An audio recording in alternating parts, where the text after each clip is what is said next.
become a real spy. I need to figure out where real spies learn how to be a spy. Where to start? Oh, spy school. Because on the back cover, it says that Ben Ripley, who's age 12, was given a mission, and his mission was to survive the science school. That is really just a front for true new training in the CIA, to become a first-class operative and try to get the girl. His objectives: 1. Find the devious double agent who has infiltrated the school. 2. Try not to die. 3. Prove to everyone that you are capable of being a spy, save the day, and try not to look like such a nerd while doing it. Destroy this note once you've memorized it. Well, if Ben Ripley can do it, I feel like I could do it. But maybe I should just read the first chapter first. All right. Recruitment. Ripley Residence, 2107 Mockingbird Road, Vienna, Virginia, January 16th, at 1500 hours. Hello, Ben, said the man in my living room. My name is Alexander Hale, and I work for the CIA. And just like that, my life became interesting. It hadn't been up until then, not by a long shot. That day had been a prime example. Day 4583. 7 months into the 12th year of my mundane existence. I dragged myself out of bed, eaten breakfast, gone to middle school, been bored in class, stared at girls I was too embarrassed to approach, had lunch, slogged through gym, fallen asleep in math, been harassed by Dirk the Jerk, and taken the bus home. And found a man in a tuxedo sitting on the couch. I didn't doubt he was a spy for a second. Alexander Hale looked exactly like I'd always imagined a spy would. A tiny bit older, perhaps. He seemed about 50, but still suave. He had a small scar on his chin from a bullet, I guessed, or maybe something more exotic, like a crossbow. There was something very James Bond about him. I could imagine he'd been in a car chase on the way over and taken out the bad guys without even breaking a sweat. My parents weren't home. They never were when I got back from school. Alexander had obviously let himself in. The photo album from our family vacation to Virginia Beach sat open on the coffee table before him. Am I in trouble? I asked. Alexander laughed. For what? You've never done anything wrong in your life. Unless you count the time that you spiked Dirk Dennett's Pepsi with X-Lax, and frankly, that kid was asking for it. My eyes widened in surprise. How did you know that? I'm a spy. It's my job to know things. Do you have anything to drink? Sure. My mind quickly cataloged every beverage in the house, although I had no idea what this man was doing here. I was thinking I'd like something like an energy drink, something with electrolytes, just in case I need to leap into action. I had to ditch some undesirables on my way over here. Undesirables, I asked, trying to sound cool. What sort of... I'm afraid that information is classified. Of course, that makes sense. Gatorade? That'd be grand. I head to the kitchen and Alexander followed. The agency has had its eye on you for some time now, he said. Why? Well, for starters, you asked us to. I did? When? Well, how many times have you accessed our website? I grimaced, feeling foolish. 728 times. Alexander looked the tiniest bit intrigued. That's exactly right. Usually you merely play the games on the kids page, at which you performed quite well with, by the way, but you've also browsed our employment and internship pages with some regularity. Ergo, you've considered a career as a CIA spy. And when you express interest in the CIA becomes interested in you. Alexander pulled a thick envelope from the inside of his tuxedo and set it on the kitchen counter. We've been impressed. The envelope was marked, to be hand-delivered only to Mr. Benjamin Ripley. The first page after I opened it had only one sentence. Destroy these documents immediately after reading.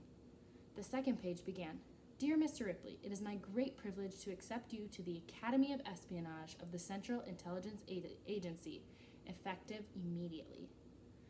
I set the letter down at once, stunned, thrilled, and confused. My whole life I dreamt of being a spy, and yet... You think it's a joke, Alexander said.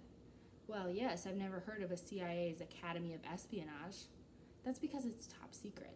But I assure you it exists. I graduated from there myself. A fine institution that's dedicated to creating the agents of tomorrow today.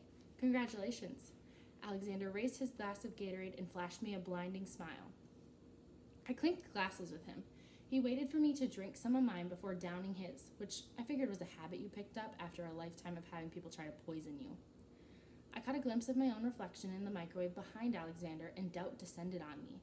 It didn't seem possible that he and I could have been selected for the same organization. But how, I began. Did you get into the academy when you didn't even apply?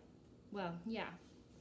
Applications merely provide opportunities for you to tell the institution that you're applying to about yourself. The CA already has all the information it needs on you. For example, you're a straight-A student who speaks 3 languages and has level 16 math skills. I have a gift for mathematics, and as a result, an uncanny ability to always know exactly what time it is, although for much of my life I hadn't realized that this was anything special.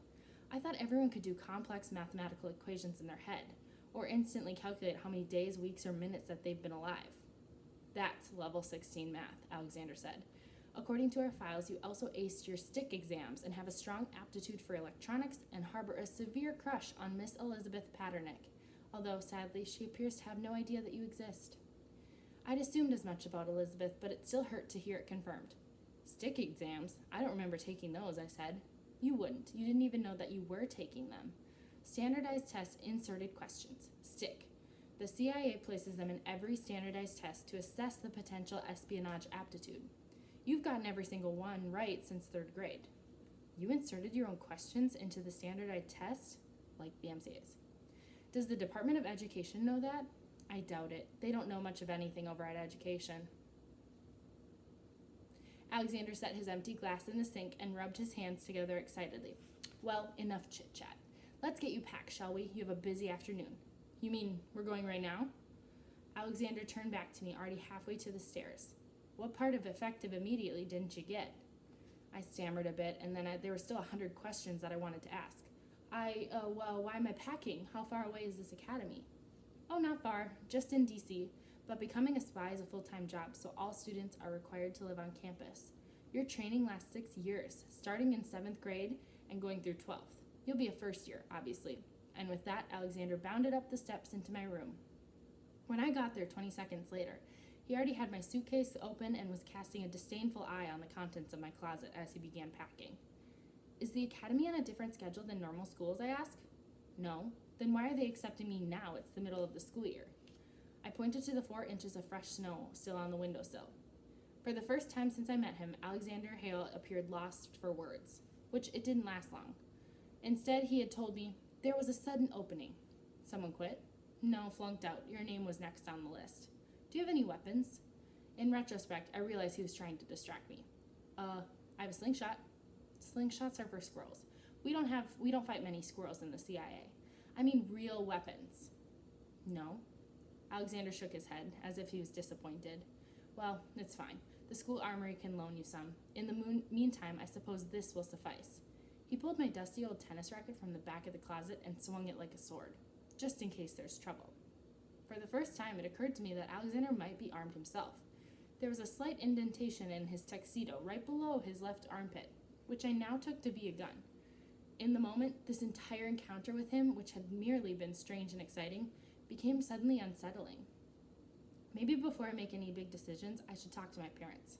Nope, out of the question, Alexander said. The existence of this academy is classified. No one is to know that you're attending.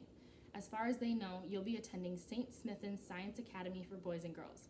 A science academy? I frowned. I'll be training to save the world, but everyone's going to think I'm a dork. Isn't that what they think now? I winced. He did know a lot about me. They'll think I'm an even bigger dork then. Alexander sat on my bed and looked me in the eye. Being an elite operative demands sacrifice, he said. This is only the beginning, and your training won't be easy. And if you succeed, your life won't be easy. A lot of people don't make it. They can't hack it. So if you want to back out, this is your chance. I assumed this was a final test, the last step in my recruitment, a chance to prove that I wasn't going to be swayed by the threat of hard work.